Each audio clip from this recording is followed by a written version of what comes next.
On fixe ici une matrice symétrique réelle positive grand S et on nous demande alors de montrer que l'ensemble des réels de la forme trace de oméga S où oméga est une matrice orthogonale possède une valeur maximale qu'on demande de déterminer.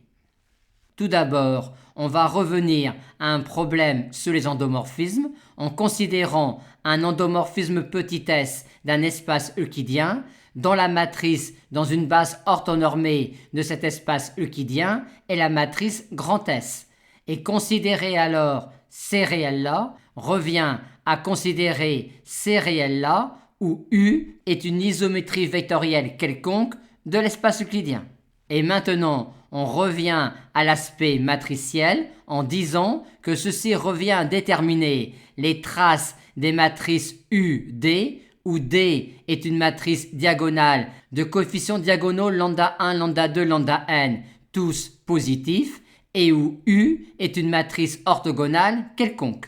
Et les coefficients diagonaux lambda 1, lambda 2, lambda n de D représentent alors les valeurs propres de grand S.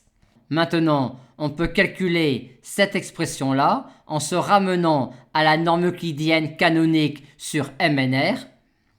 Et on a donc cette expression-là de cette quantité-là où les lambda i sont les n valeurs propres positives de grand S. Or, U étant une matrice orthogonale, tous ces coefficients sont en particulier compris entre -1 et 1. Par conséquent, on peut écrire cette inégalité-là, ce qui démontre déjà que l'ensemble de ces réels-là possède une bande supérieure, inégalité qui nous plaît dans la mesure où on pense pouvoir trouver une matrice grand U orthogonale telle que cette quantité-là soit exactement cette valeur-là. En effet, pour cela, il suffit de prendre pour U la matrice identité.